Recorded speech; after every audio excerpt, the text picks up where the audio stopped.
कमळी या मालिकेच्या आजच्या भागामध्ये आपण पाहत आहोत. आता प्राजक्ताला पाहण्यासाठी मुलाकडची लोक आलेली असतात. त्यांच्यासोबतच रागिनी, कामिनी आणि अनिका सुद्धा आलेले असतात. तेवढ्यातच प्राजक्ता सुंदर अशी साडी नेसून तिथे येते. तेवढ्यातच नयनतारा तिला घेऊन पाहुण्यांसमोर येते. हॅलो रागिनी. आणि तेव्हा सगळ्यांनाच ती शुभेच्छा आणि त्यासोबतच इथे स्वागत करत असते. नयनतारा तिच्याकडे सरबताचे ग्लासेस देत असते आणि आलेल्या पाहुण्यांना तू दे असं तिला सांगत असते. आता प्राजक्ताने सरबत घेऊन तिथे आलेली असते आणि तेव्हाच रागिनी ओळख करून देते. ती म्हणजेच की आलेल्या मुलाची हा आमचा रिहान आहे. याच्या खानदानाबद्दल आणि त्यासोबतच इथे त्याचं क्वालिफिकेशन, त्याचबरोबर तो कोण आहे, काय आहे, ह्या सगळ्या गोष्टी मी तुला सांगितलेल्याच आहेत. पण हा एकुलता एक प्राजक्ता सर्वांना सरबत दिल्यातच आता एका बाजूला जाऊन थांबते. तेवढ्यातच प्राजक्ता सरबत घेऊन सांगू का नयनतारा, जेव्हाच तू इथे प्राजक्ताचा विषय लग्नासाठी काढलास तेव्हाच माझ्या मनामध्ये आणि माझ्या डोक्यामध्ये एक आणि एकच विचार आला. तो म्हणजेच की फक्त आणि फक्त इथे रिहानचा. आणि रिहान हा प्राजक्तासाठी परफेक्ट मुलगा आहे असंच इथे ते म्हणत असतात. तेवढ्यातच आता मुलीने सगळ्यांना सरबत दिल्यानंतर मुलगा मुलीकडे पाहतो. त्याला तर मुलगी लगेचच पहिल्या ह्याच्यातच आवडलेली असते. इथे मुलाची आई म्हणत असते, खरं सांगू का, मला तर मुलगी लगेचच पसंत आहे. आणि तेव्हा कामिनी म्हणत असते, हो प्राजक्ता दिसायला सुंदर आहे, त्याचबरोबर वेल एज्युकेटेड आहे आणि तिचं शिक्षण सुद्धा सुरू आहे. त्याचबरोबर तुम्हाला तर ही फॅमिली म्हणजेच नयनताराची फॅमिली सगळे काही तुम्हाला माहिती आहे, त्यामुळे कसलाच प्रॉब्लेम नसणार आहे. आणि तेव्हाच आता रागिनी लगेचच म्हणते, मग झालं तर आता मुलाला मुलगी पसंत आहे, त्याचबरोबर मुलाच्या आईला मुलगी पसंत आहे, आणि मग कशाला वेळ वाया घालवायचा, आपण लगेचच पुढची बोलणी करून घेऊया. तेवढ्यात सतीश म्हणत असतात, नाही पण मला असं वाटतंय की एकदा प्राजूला विचारलंच पाहिजे. तेवढ्यातच आता रागिनी म्हणत असते, हो का, बरं ठीक आहे प्राजू समोरच तर विचारा. पण नयनतारा म्हणत असते, तिला काय समजतं, आणि त्यासोबतच लग्न आपण लावून देणार आहोत, आणि सगळ्यात महत्त्वाची गोष्ट म्हणजे की लहान आहे आणि ह्या सगळ्या गोष्टी आपण मोठेच मिळून तरी इथे घेत आहोत ना, असं ती इथे बोलत असते. आणि तेव्हाच आता प्राजक्ता इथे ऋषीकडे पाहते. ऋषी तिला डोळ्यांनीच आधार देण्याचं काम करत असतो, कारण इथे आता तिची मम्माच असं बोलत आहे. पप्पांना तर वाटतंय की हे लग्न नकोय, आणि त्यासोबतच प्राजक्ताचं म्हणणं काय आहे ह्या गोष्टी आपण विचारायला हव्यात. पण तेवढ्याच नयनतारा म्हणत असते की नाही, आणि तिचं काही वय आहे का, तिच्यासाठी काय चांगलं काय वाईट हे सगळं काही ठरवायला आपण आहोत ना. आणि रागिनी म्हणते, ते अगदीच बरोबर आहे, मुलगा चांगला आहे, वेल सेटल्ड आहे, त्याचबरोबर आपल्या प्राजक्तासाठी दिसायला सुद्धा सुंदर आहे, आणि त्याने मुळात आपल्या प्राजक्ताला इथे पसंती सुद्धा दर्शवलेली आहे. तेवढ्यातच इथे रिहानचा कॉल वाजत असतो आणि तो म्हणत असतो, हा फोन मला इथे घ्यावाच लागेल, असं म्हणूनच तो फोन रिसीव्ह करण्यासाठी बाहेर गार्डनमध्ये निघून जातो. आता ऋषी आणि प्राजक्ता तिच्या खोलीमध्ये गेलेला असतात, तर त्यांच्या मागेच अनिका सुद्धा निघून जाते. इकडे गावाकडे बायका विहिरीवरती पाणी शिंदत असतात, आणि तेव्हाच तिथे तारामावशी येतात, आणि तारामावशीचा चुकून हंडा त्या विहिरीतच पडतो. आता माझा हंडा पडला कोणीतरी काढा रे, माझा हंडा पडला कोणीतरी काढा रे, असंच तारामावशी ओरडतात. तेवढ्यातच सरू आलेली असते. ती म्हणत असते, अगं तारामावशी काय झाले ओरडायला, बघ न ग सरू, माझा हंडाच यामध्ये पडलाय, काय करू, कसा काढू ग. तेवढ्यातच बंड्या अगदीच फिरत असतो आणि तो तिथे आलेला असतो, आणि तो तिथे आल्याबरोबरच, अरे हिचा हंडा पडलाय, काढून देशील का. तेवढ्यात बंड्या म्हणतो, मी काय कमळी आहे का असंच विहिरीमध्ये उडी मारायला, आणि 2 मिनिटं श्वास रोखून ठेवूनच जसं तिने मंगळसूत्र काढलं होतं तसं मी नाही बाबा काढणार, मी थोडी ना कमळी आहे, असं म्हणून सरूला आता कमळीची आठवण आलेली असते. आणि इकडे तो बोलत असतो तर सरू मात्र तिथून निघून गेलेली असते. तेवढ्यातच आता तो आजूबाजूला पाहतो, तिथे सरू नसते, आणि तेव्हा तो म्हणत असतो, बहुतेक सरू काकीला कमळीची आठवण आली आणि मी म्हटल्यामुळे ती तिथून निघून सुद्धा गेली. सरू मात्र इथे बिना पाणी शेंदताच, बिना हंडा भरताच निघून सुद्धा गेलेली असते. आता माझा हंडा कसा काढू हाच विचार त्याच्या मनामध्ये पडलेला असतो. पण तो म्हणत असतो, नाही आपल्याला काय हंडा काढायला जमणार नाही, आपण कमळी थोडी ना आहोत. कमळीनं कसं लास्ट टाइम अगदीच मंगळसूत्र काढलं होतं, आणि 2 मिनिटातच तिने श्वास रोखून ते मंगळसूत्र एवढ्या मोठ्या विहिरीतून पाण्यातून काढून दिलं होतं, पण आपल्याला नाही बाबा जमणार, असं तो इथे म्हणत असतो. आणि हे सगळं काही बोलल्यानंतर सरूच्या डोळ्यामध्ये कमळीची आठवण आणि त्याचबरोबर पाणी सुद्धा तरळलेलं असतं. तर आता प्रेक्षकांनो, इकडे दुसऱ्या बाजूला रिहान हा फोनवर बोलतच बाहेर गार्डनमध्ये असतो. आता खरं पाहायला गेलं तर रिहानची एक गर्लफ्रेंड असते, आणि ती त्याला कॉल करत असते. तो म्हणत असतो, हाय डार्लिंग, आणि तुला माहिती ना, तुझी आठवण मला येणार नाही असं कधी होईल का, आणि तू माझ्या आयुष्यात किती इम्पॉर्टंट आहेस हे सुद्धा तुला माहिती आहे ना, आणि तुला माहितीच आहे मी ऑलवेज तुला मिस करतच असतो, आत्ता सुद्धा मी तुला मिस करतच होतो, मी तुला भेटणार पण आहे, पण एका इम्पॉर्टंट कामासाठी मी बाहेर आलेलो आहे, त्यामुळे मी तुला भेटू शकत नाही, असं रिहान तिला म्हणत असतो. आणि तेव्हाच तिच्या सोबतच इथे मोबाईलवरच सोबतच फ्लटिंग चालूच असतं। त्याचसोबत तिथे आता कमळी आणि त्याचसोबत निंगी ह्या दोघी सुद्धा ऋषीच्या घरी इनामदारांच्या मेन्शनमध्ये आलेल्या असतात। समोर हा मुलगा जो आहे तो मोबाईल असा तोंडासमोर धरलेला असतो आणि त्यावरच मोबाईलवरच समोर बोलणाऱ्या मुलीला तो किस करत असतो आणि त्यासोबत हे सगळं कमळी आणि निंगी पाहतात आणि ते पाहिल्याच्या नंतर ह्यांना थोडंसं वाईट वाटत असतं आणि अवघडल्यासारखं सुद्धा होतं। तेवढ्यातच आता ह्या दोघी असतात आणि त्या दोघींचं लक्ष ह्याच्याकडे जातं आणि तेव्हाच तो म्हणत असतो, काय मग तुम्हाला आतमध्ये जायचंय का? आणि काय गावरान झणझणीत आहे आणि तुमच्या दोघींची सुद्धा टेस्ट करायला मला नक्कीच आवडेल। आणि तेव्हाच ह्या दोघींना खूप राग येत असतो। त्या म्हणत असतात, एशी किती घाणेरडा आहेस तू, असं कोणी बोलतं का? असं म्हणूनच ती तिच्याकडे बोट करते। आता कमळीनं केलेलं बोट जे आहे तो हा रिहान पकडतो आणि म्हणत असतो, वा एकच नंबर गावरान तडका आहे, खरंच तुमची टेस्ट घ्यायला मला खूपच मजा येईल। निंगी म्हणत असते, ए चल निघतोस की नाही इकडनं, नाही तर तुझं टकुरच फोडेल। आणि तेव्हाच तो इथे तिला म्हणत असतो, ए चल गप, खरं सांगू का, तुमच्यासारख्या अशा गावरान दोघी जरी असल्या ना तर तुमच्यात जी मजा आहे ना ती दुसऱ्या कोणातच नाही।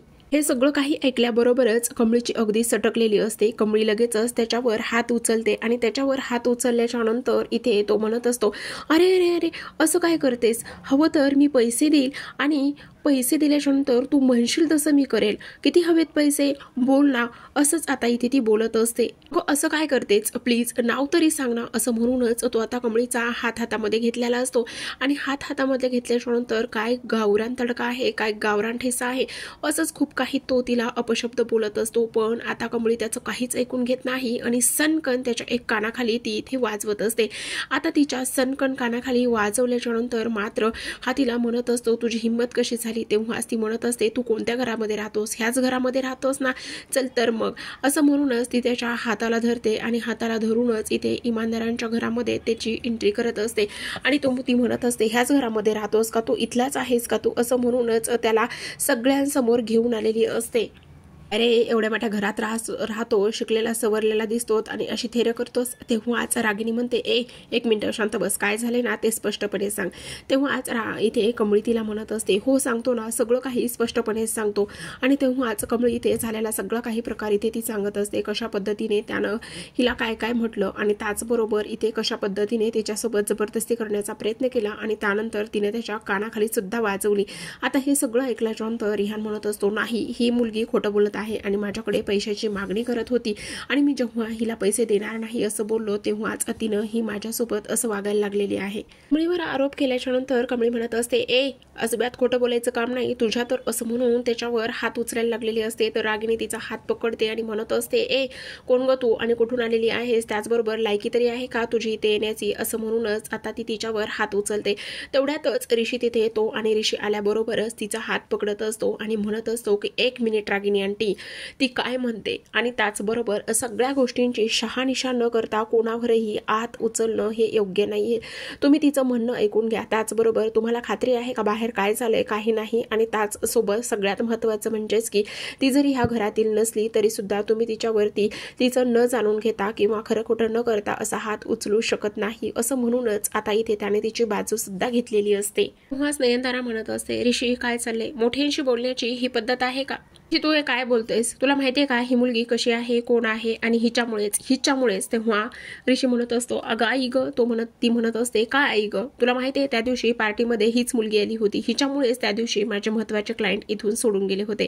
त्याचबरोबर सगळ्यात महत्त्वाचे म्हणजेच की फर्स्ट टाइम नयनतारा इनामदारांचा त्या पार्टीमध्ये अपमान झाला आणि हे सगळं काही फक्त आणि फक्त ह्या मुलीमुळे झालेलं आहे। आणि ह्या मुलीची आता तू बाजू घेऊन इथे रागिनीशी भांडतोयस, रागिनीशी बोलतोयस। अगं तुला साधे बेसिक मॅनर्स सुद्धा नाही आहेत का? कोणाच्याही घरी येण्याआधी अगोदर त्यांची परमिशन घ्यायची। तू हे असल्या गावढळ मुलींची बाजू घेत आहेस आणि काय ग, तू ज्या ह्या घरी उभी आहेस ना हे घर इनामदारांचं घर आहे, समजलं तुला? एवढं मोठं घर तू स्वप्नात तरी पाहिलेलं होतंस का? नाही ना? लायकी तरी आहे का तुझी ह्या अशा घरामध्ये उभं राहण्याची? आणि पुन्हा एकदा कोणालाही न विचारता, कोणाची परवानगी न घेता आमच्या घरामध्ये पाऊल ठेवलंस आणि आमचा प्रोग्राम तू इथे डिस्टर्ब केलेला आहेस आणि मोडला आहेस। हे सगळं कोणामुळे झालेलं आहे? गावंढळ कुठची। आणि त्यासोबत हे सगळं काही बोलत असताना ऋषीला मात्र प्रचंड त्याच्या आईचा सुद्धा राग येत असतो। आता हे सगळं काही बोलत असताना सगळेजण तिथेच असतात, कारण रागिनीचा पारा प्रचंड चढलेला असतो। रागिनी तोंडाला येईल ते सगळं काही बोलत असते. त्याचबरोबर नयनताराने तर हिचा अपमान खूप केलेला असतो. नयनताराने तर अगदीच तिची लायकी आणि ह्या सगळ्या गोष्टी इथे काढलेल्या असतात आणि ह्या सगळ्या काही गोष्टी काढल्याच्या नंतर आता मात्र इथे जो काही रिहान आहे, रिहानला मात्र खूपच जास्त आनंद इथे होत असतो. त्याला वाटत असतं की फायनली जे व्हायचं होतं तेच सगळं काही झालेलं आहे. आणि तेव्हाच आता प्राजक्ता पुढे येते, कारण प्राजक्ताला हे अगदीच पाहवत नसतं. ती म्हणत असते, आई प्लीज 1 मिनिट. आणि तेव्हा आज ती म्हणत असते, का काय झालेलं आहे. तेव्हा आज ती म्हणत असते, आई ह्या दोघींना मी ओळखते. आणि तेव्हाच तू ह्या दोघींना कशी ओळखतेस असा प्रश्न इथे ती विचारते. आणि तेव्हाच ती इथे म्हणत असते, ह्या दोघी माझ्याच कॉलेजमध्ये शिकतायत आणि माझ्याच क्लासमध्ये आहेत आणि तेव्हाच इथे मी ह्यांना ओळखते असं सांगितल्याच्या नंतर आता इथे नयनतारा म्हणत असते, काय गे रागिनी, कोणाला कशी ॲडमिशन द्यायची आणि त्याचबरोबर ह्या असल्या 3rd क्लास मुलींना आणि गावछाप मुलींना सुद्धा तुमच्या कॉलेजमध्ये ॲडमिशन देतात का, हे सगळं रागिनी बोलत असते. आणि त्याचबरोबर स्पेसिफिकली तुमचा तो प्रश्न आहे, कॉलेज तुमचं आहे आणि त्याचबरोबर तुमच्यावर ही वेळ आलेली आहे का तुम्ही ह्या अशा मुलींना तुमच्या कॉलेजमध्ये ॲडमिशन द्याल म्हणून. हे सगळं काही बोलत असताना आता मात्र इथे ऋषीला प्रचंड राग आलेला असतो. ऋषी अजिबातच ह्या गोष्टी ते सहन करत नसतो. आणि तेव्हा रागिनी म्हणत असते, तुमचं कॉलेज आहे, तुमच्या कॉलेजमध्ये तुम्हाला कोणाला ॲडमिशन द्यायचे कोणाला द्यायचे नाही ते तुमचं तुम्ही ठरवा, पण हे माझं घर आहे, माझ्या घरामध्ये मला न विचारता एक पानही हलत नाही. आणि तेवढ्याच रागिनीला राग आलेला असतो आणि ती म्हणत असते, आता तर हिची लायकीच हिला दाखवून देते. असं म्हणूनच ती तिला घरातूनच बाहेर धक्का देत असते. घरातून बाहेर धक्का दिल्याच्या नंतर आता लगेचच इथे समोर येणाऱ्या ज्या काही अन्नपूर्णा आहेत, अन्नपूर्णाच तिला सावरतात आणि अन्नपूर्णाने तिला इथे सावरल्यानंतर मात्र इथे आता सगळेजण पाहून शॉकच होत असतात. सगळ्यांना खूप मोठा इथे धक्का बसलेला असतो की कशा पद्धतीने आता आपण हिला इथे धक्का दिला होता आणि आपण हिला इथे धक्का दिल्याच्या नंतर अन्नपूर्णा देवी येऊन त्यांना सावरलेलं सुद्धा असतं. ह्या सगळ्या काही गोष्टी इथे सुरू असतात. त्याचबरोबर आता प्रेक्षकांनो सगळ्यात महत्त्वाची गोष्ट म्हणजेच की अन्नपूर्णा इथे तिला आतमध्ये घेऊन येतात आणि आतमध्ये घेऊन आल्याच्या नंतर त्या पाहतात तर हे सगळं काही ह्या पद्धतीने इथे सुरू असतं. त्याचबरोबर इथे मात्र अन्नपूर्णा म्हणत असतात, रागिनी मला तुझ्याकडून ही अपेक्षा नव्हती, मला वाटलं होतं समज नावाची गोष्ट तुझ्यामध्ये असेल पण ते तुला काहीच माहिती नाहीये. तेव्हा रागिनी म्हणते, आई तुम्हाला नाही माहिती इथे काय झालंय. तेव्हाच अन्नपूर्णा म्हणत असतात, तुला नाही माहिती बाहेर काय झालंय ते, तुम्हाला जर ते समजलं असतं तर ह्या मुलींना नाही तिथे उभा असलेला त्या मुलाला तुम्ही बाहेर हकललं असतं. रिहान म्हणत असतो, एक्सक्यूज मी, तुम्ही मला काय बोलताय, यामध्ये माझी काहीच चूक नाही. तेव्हा अन्नपूर्णाचा आवाज चढलेला असतो. त्या म्हणत असतात, चुप, रागिनीकडून तर मला काहीच अपेक्षा नाहीये, पण नयनतारा सतीशराव तुम्ही तरी जरा विचार करायचा होतात ना. पाहायला गेलं तर ह्या मुलींचा तुमच्या घराशी अनोळखी लोकांशी काही एक संबंध नाहीये, मग ह्या मुलाबद्दल त्या वाईट का बोलतील. मग तुम्ही जे काही झालंय ते तुम्हाला एकदा जाणून घ्यायचा, खरं काय आहे ते जाणून घ्यायचा प्रयत्न सुद्धा केला नाही ना. मग मी सांगते तुम्हाला खरं काय आहे ते. जेव्हा मी येत होते तेव्हा ज्यांनीच अन्नपूर्णा आईंनी जो पाहिलेला प्रकार असतो तो सगळा काही व्यवस्थित पद्धतशीरपणे इथे सगळं काही सांगितलेला असतो. आणि तेव्हाच अन्नपूर्णा जेव्हा हा सगळा काही ड्रामा इथे सुरू होता तेव्हा ते आलेला असतात.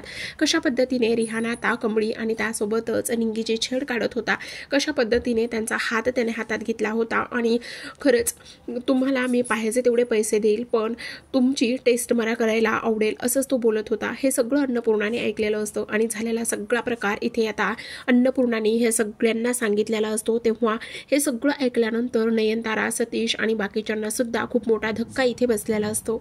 सांग आता नयनतारा, ह्या सगळ्यामध्ये चूक कोणाची आहे. ह्या अशा मुलाशी तू तुझ्या प्राजक्ताचं लग्न लावून द्यायला निघाली होतीस. त्या दोघींचं काहीच म्हणणं न ऐकून घेता तुम्ही त्यांना गरीब आहात हिनवलं, बोललं, घरातून हकललं. हे सगळं करणं आपल्यासारख्या शिकल्या सवरल्या माणसांना एकतर्फी न्याय देणं किंवा एकतर्फी बाजू ऐकून घेणं हे पटतंय का तुम्हाला.